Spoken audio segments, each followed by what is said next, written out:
আসসালামু আলাইকুম। ষষ্ঠ শ্রেণীর ইংরেজি সাবজেক্টের ১ নম্বর টাস্কের সমাধান নিয়ে আজকের ক্লাসে আমরা আলোচনা করব। আমরা মোট ৪ টি টাস্কেরই সলিউশন ইতিমধ্যে আমাদের ইউটিউব চ্যানেলে আপলোড করেছি। তোমরা সেই ভিডিওগুলো দেখে নিতে পারো। ১ নং টাস্কে বলা হচ্ছে, suppose you are a member of the reading club at your school. ধরে নাও তুমি তোমার স্কুলের রিডিং ক্লাবের একজন সদস্য। You often meet your classmates to read and discuss books, magazines, newspaper, etc.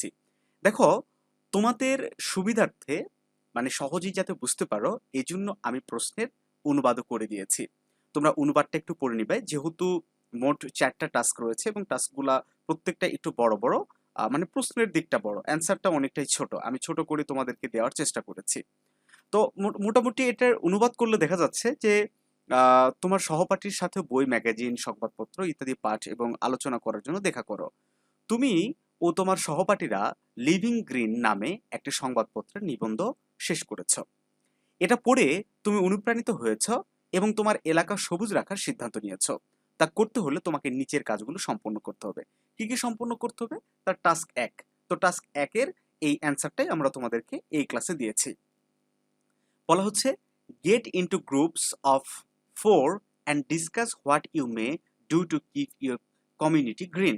Note down the main points of your discussion. মানে এলাকা সবুজ রাখার জন্য দলগতভাবে একটা আলোচনা করতে বলছে এবং সেই আলোচনার মূল বিষয়গুলো নোট করতে বলছে। দেখো, এখান থেকে অ্যান্সার শুরু। ভালো করে দেখো, এখান থেকে অ্যান্সার লেখা শুরু করবা যে main points for keeping the community green.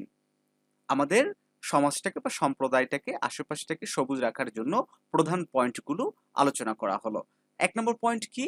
Planting more trees. অধিক গাছ লাগাতে হবে। We can organize tree planting events by encouraging residents to plant trees in their yards. Hmm? তাদের এই যে গাছ লাগানোর পরিবেশটাকে আরো বেশি ত্বরান্বিত করার জন্য আমরা আমাদের চারপাশের কি প্রতিবেশী বা যারা বসবাস কারীরা আছে, বাসিন্দারা রয়েছে, তাদেরকে তাদের উঠানে গাছ লাগানোর জন্য এনকারেজ মানে কি উৎসাহিত করতে পারে। তারপর ২ নাম্বার কি? Promoting recycling. হ্যাঁ? যেকোনো জিনিসটাকে পুনরায় ব্যবহার করার জন্য সেটা আমরা প্রমোট করতে পারি।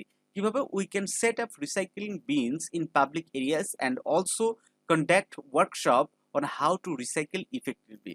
মানে একটা ওয়ার্কশপও তারা দিতে পারে যে কিভাবে আরো ইফেক্টিভলি এই রিসাইকেল প্রক্রিয়াটা করা যায়। তারপর রিডিউসিং প্লাস্টিক ইউজ, প্লাস্টিকের ব্যবহার কমিয়ে, হ্যাঁ, we can encourage the use of reusable bags, bottles, and containers, and also organize a community cleaning work program to remove plastic waste. Plastic ওয়েস্টটাকে কমানোর জন্য যেগুলা বারবার ব্যবহার করা যায়, যে বোতলগুলো বারবার ব্যবহার করা যায়, সেই দ্রব্যগুলো ব্যবহারের জন্য তারা বিভিন্ন প্রোগ্রাম করবে। ঠিক আছে?